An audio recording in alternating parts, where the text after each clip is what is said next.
नमस्कार साथियों, स्वागत है आपका हमारी Madhya Pradesh pre agriculture test 2025 की तैयारी हेतु चल रही विशेष सीरीज टॉप 30 में।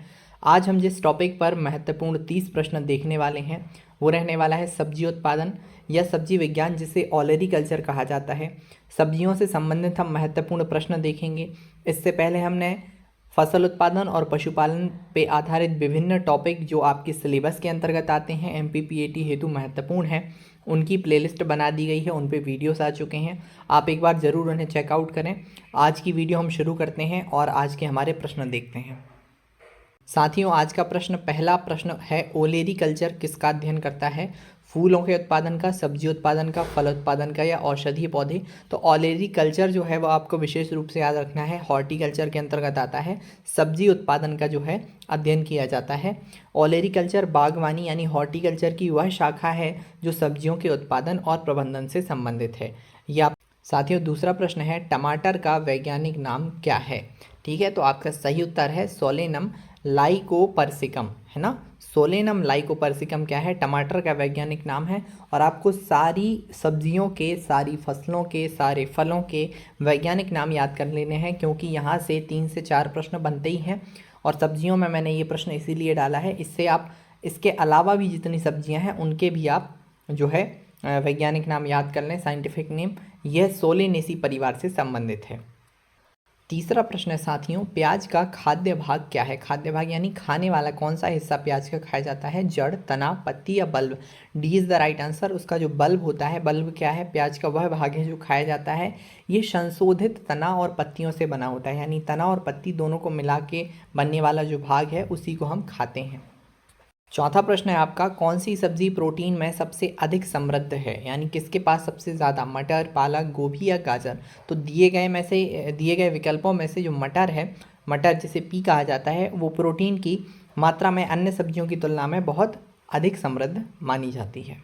पांचवा आपका प्रश्न है, आलू की ठंड प्रतिरोधी किस्म कौन सी है? ठंड प्रतिरोधी यानी समझ गए आप, ठंड में क्या है, आलू में आपने देखा होगा बहुत सारे रोग लग जाते हैं, लेकिन ये किस्म क्या है? प्रतिरोधी है, यानी उस पर ठंड का प्रभाव नहीं।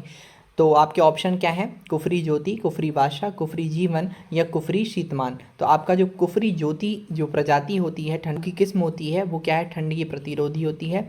कुफरी ज्योति आलू की एक ऐसी ठंड प्रतिरोधी किस्म है जो भारत में व्यापक रूप से उगाई जाती है। छठा प्रश्न है, ककड़ी यानी कुकुम्बर में सेल्यूलोज की मात्रा अधिक होती है, यह कथन सही है या गलत? सही है, गलत है, दोनों हैं या कोई नहीं? तो ये जो आपका कथन दिया गया है ये गलत है। ककड़ी में सेल्यूलोज की मात्रा कम होती है। ये मुख्य रूप से क्या है? पानी और फाइबर से युक्त होती है। आपने देखा हो ककड़ी में क्या होता है? ज़्यादा मात्रा में पानी भरा होता है और ये फाइबर से भी युक्त होती है, लेकिन कथन क्या था? सेल्यूलोज की मात्रा अधिक होती है, तो वो तो कम होती है। आपका सातवां प्रश्न है, कौन सी सब्जी डायसियस होती है? यानी डायसियस सब्जी यानी कौन सी सब्जी जिसमें नर और मादा जो है अलग अलग अंकुरण होता है फूलों का? तो आपके ऑप्शन टमाटर, पालक, बैंगन या भिंडी। आपका बी ऑप्शन बिल्कुल सही उत्तर है। जो पालक होती है बच्चों, वो डायसियस होती है, यानी इसके अर्थात नर और मादा फूल अलग अलग पौधे पे होते हैं। यानी पालक का नर पौधा जो नर रहेगा वो अलग और मादा जो है वो फूल अलग रहेगा। वेरी इंपॉर्टेंट क्वेश्चन, मिर्च में तीखापन किसके कारण होता है? लाइकोपिन, कैप्साइसिन, बीटा कैरोटीन या chlorophyll? B is the right answer. Capsaicin के कारण क्या होता है? मिर्च में तीखापन होता है। और ये जो मिर्च में तीखापन है, कैप्साइसिन नामक ये एक रसायन होता है जिसके कारण आपको जो है मिर्च में तीखापन महसूस होता है। हवा प्रश्न, पूसा रूबी किस सब्जी की किस्म है? टमाटर, बैंगन, मिर्ची या भिंडी? तो ए इज़ द राइट आंसर। जो पूसा रूबी जो है वो टमाटर की किस्म है और एक लोकप्रिय किस्म है जो रोग प्रतिरोधी मानी जाती है। आपको विभिन्न फसलों की किस्मों के बारे में भी जानकारी होनी चाहिए, और मुख्य रूप से वो किस्में जो अधिक लोकप्रिय हैं, अधिक प्रचलित हैं। तो विभिन्न सब्जियों की जो किस्में हैं, एक बार आपको उन्हें भी पढ़ना होगा, उन्हें भी याद रखना होगा, वहाँ से भी बहुत सारे प्रश्न आपको देखने को मिलेंगे। 10वां प्रश्न है, सब्जियों में नाइट्रोजन की कमी से क्या प्रभाव पड़ता है? पत्तियां पीली पड़ जाती हैं, फल छोटे रह जाते हैं, जड़ें कमजोर होती हैं या उपरोक्त सभी? तो नाइट्रोजन का आपको पता होगा सीधा प्रभाव पत्तियों पर पड़ता है। पत्तियां पीली पड़ जाती हैं अगर नाइट्रोजन की कमी होती है तो, क्योंकि जो क्लोरोसिस की घटना होती है वो नाइट्रोजन की कमी से होती है। क्लोरोसिस यानी उनमें क्लोरोफिल की मात्रा कम हो जाना, और नाइट्रोजन के प्रभाव के कारण क्या है? पत्तियाँ हरी होती हैं। 11वां प्रश्न है, कौन सा मौसम खरीफ सब्जियों के लिए उपयुक्त है? दिसंबर से मार्च, जून से सितंबर, नवंबर से फरवरी या मार्च से जून? आपका बी ऑप्शन बिल्कुल सही उत्तर है। जून से सितंबर का जो महीना होता है वो खरीफ की सब्जियों के लिए बिल्कुल उपयुक्त माना जाता है। 12वां प्रश्न है दोस्तों, रबी मौसम की सब्जियां कब उगाई जाती हैं? आपका बी ऑप्शन बिल्कुल सही उत्तर है। अक्टूबर से जनवरी के माह में जो है वो रबी की सब्जियां उगाई जाती हैं। सर्दियों का मौसम होता है जब आपको रबी के मौसम की सब्जियां देखने को मिलती हैं। 13वां प्रश्न दोस्तों, कौन सी सब्जी क्रूसीफेरी परिवार से संबंधित है? गोभी, टमाटर, बैंगन या भिंडी? आप सभी को पता होगा गोभी इज द राइट आंसर। ये क्रूसीफेरी परिवार से संबंधित होती है। जैसी जितनी भी सब्जियां होती हैं जैसे पत्ता गोभी हो गया, ये सब किस परिवार से आती हैं? ये क्रूसीफेरी परिवार से आती हैं। आपका 14वां प्रश्न है, भिंडी का वैज्ञानिक नाम क्या है? A is the right answer. Abelmoschus esculentus जो है आपका भिंडी का वैज्ञानिक नाम है। और याद रखना है ये मालवेसी परिवार से संबंधित है।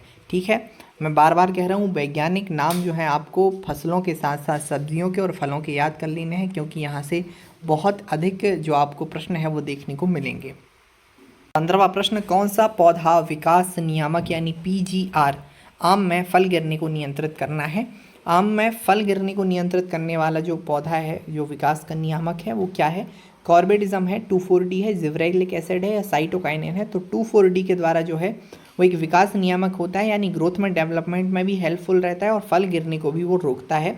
तो 2,4-D आपको याद रखना है आम के लिए। 16वां प्रश्न दोस्तों, सब्जियों में जैविक खेती यानी ऑर्गेनिक फार्मिंग का मुख्य लाभ क्या है? लागत में वृद्धि, कीटनाशकों का कम उपयोग, उत्पादन में कमी या मिट्टी की उर्वरता में कमी? B is the right answer. कीटनाशकों का कम उपयोग जो है वो सब्जियों में जैविक खेती का मुख्य लाभ है। जैविक खेती में प्राकृतिक तरीकों का प्रयोग होता है जिससे क्या है कीटनाशकों का कम उपयोग होता है, और अगर कम उपयोग होगा तो मिट्टी जो है उसकी उर्वरता जो की तो बनी रहेगी। स्वाभाविक सी बात है, कीटनाशकों के बहुत से नुकसान हैं, आप लोग सभी जानते होंगे कि बढ़ते हुए कीटनाशक के उपयोग से कितना ज़्यादा इंसान के लिए भी वो हार्मफुल है, साथ ही साथ प्रकृति को भी वो नुकसान पहुंचाते हैं और मिट्टी की उर्वरता को भी वो कम करते हैं। 17वां प्रश्न, पूसा आज़ाद क्रांति किस सब्जी की किस्म है? टमाटर, बैंगन, भिंडी या मिर्च? सी इज़ द राइट आंसर। ये एक भिंडी की जो है किस्म है और ये अच्छी उपज देने वाली किस्म मानी जाती है। 18वां प्रश्न दोस्तों, कौन सी सब्जी में फसल में क्रॉस पॉलिशन आवश्यक है? क्रॉस पॉलिशन इनमें से कौन सी? मटर, कद्दू, टमाटर या बैंगन? तो आपका बी ऑप्शन बिल्कुल सही उत्तर है। कद्दू जो है, कद्दू में क्रॉस पॉलिशन कीटों के माध्यम से होता है, यानी जीवों के माध्यम से स्थानांतरण जिसे हम कहते हैं परागण की क्रिया होती है।